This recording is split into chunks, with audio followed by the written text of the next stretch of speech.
প্রিয় দেশবাসী, প্রিয় ভাই বোনেরা, আজ আমি আপনাদের সামনে এসেছি বাংলাদেশের যেই বর্তমান পরিস্থিতি তা আপনাদের সামনে তুলে ধরতে। এই দেশ আমাদের, এই দেশে যারা বসবাস করছেন আপনারা নিশ্চয়ই দেখছেন এই দেশ নিয়ে কত গভীর একটি ষড়যন্ত্র চলছে। একদল ক্ষমতায় যাওয়ার জন্য তারা জনগণের চোখে পর্দা দিচ্ছে, জনগণকে ভুল পথে ভুল বার্তা দিচ্ছে। আরেক দল প্রথম থেকেই ষড়যন্ত্র করছে এই দেশের ক্ষমতার কেন্দ্রবিন্দুতে যাওয়ার জন্য। প্রিয় দেশবাসী, আপনারা জানেন বাংলাদেশে যারা দীর্ঘদিন ক্ষমতায় ছিল তারাই এই বাংলাদেশের জনগণের সাথে সবচেয়ে বেশি বেইমানি করেছে, জনগণের সাথে প্রতারণা করেছে, দেশের সম্পদ লুট করেছে। বাংলাদেশে যতগুলো দল আছে যারা ক্ষমতার স্বাদ পেয়েছে, ঐক্যজোটে হোক, শরিকে থেকে হোক, এককভাবে হোক, তার প্রত্যেকে এই দেশের সাথে এবং দেশের জনগণের সাথে প্রতারণা করেছে। তারা অর্থ লুট করেছে, তারা দেশের সম্পদ পাচার করেছে, তারা তাদের নিজেদের সন্তানদেরকে বিদেশে উচ্চ শিক্ষায় শিক্ষিত করে তুলেছে। কিন্তু আমাদের দেশের জনগণের ভবিষ্যৎ প্রজন্ম যেই শিক্ষা, যেই স্বাস্থ্য, যেই সমাজ ব্যবস্থা তারা তা ধ্বংস করেছে। কিছু রাজনৈতিক দলের নেতারা শুধুমাত্র ক্ষমতায় যাওয়ার জন্য তারা বাংলাদেশের জনগণের সাথে বেইমানি করে, তাদের চোখে সামনে পর্দা দিয়ে রেখেছে, শুধুমাত্র তারা যেন ওই দলের ছাড়া অন্য কোনো সঠিক চিন্তা অথবা তারা সঠিক জিনিস দেখতে না পায়।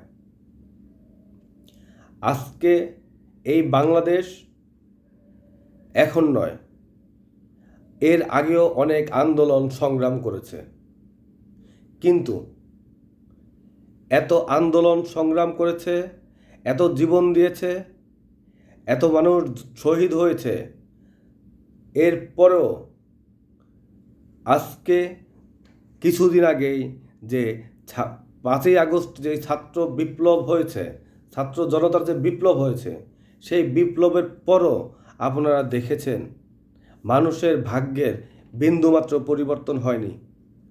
বাজারে গিয়ে দেখবেন কোনো জিনিসের দাম কমেনি, জিনিসপত্রের দাম বাড়ছে। করের বোঝা জনগণের উপর চাপিয়ে দিয়েছে। যেই দেশের জনগণ আমরা ভেবেছিলাম যে এই দেশটা মনে হয় এখন পরিবর্তন হবে, বরং না, পরিবর্তন হয়নি। আরও প্রত্যেকটা সেক্টরে দুর্নীতি এখনও আছে, প্রত্যেকটা সেক্টরে চাঁদাবাজি হচ্ছে, প্রত্যেকটা সেক্টরে ঘুষ বাণিজ্য হচ্ছে।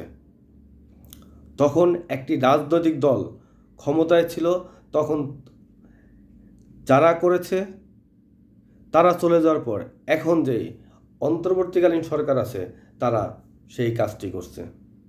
তারাও লুটপাট করছে, চাঁদাবাজি করছে। একটি বড় দল চাঁদাবাজের সাথে সম্পৃক্ত, একটি দল বাংলাদেশের জনগণের সাথে ষড়যন্ত্র করছে, দেশের সাথে ষড়যন্ত্র করছে, তারা ক্ষমতায় যেতে চায়।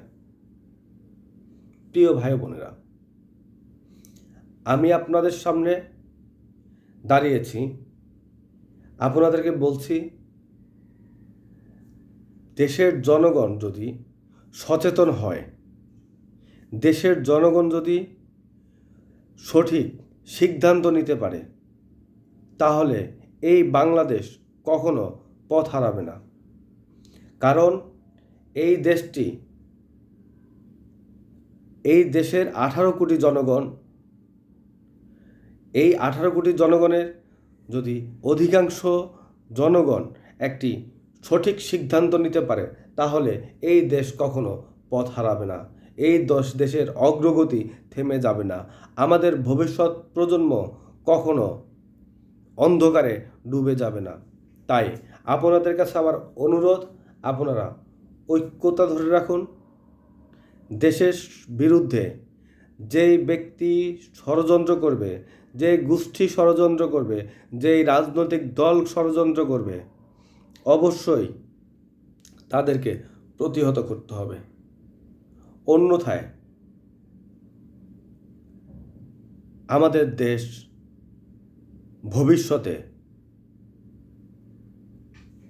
দেশ ভবিষ্যৎ অন্ধকারের দিকে ধাবিত হবে। আমরা সবাই এক থাকব, একত্রিত থাকব, তাহলেই আমাদের দেশ এগিয়ে যাবে। ধন্যবাদ সবাইকে। আসসালামু আলাইকুম।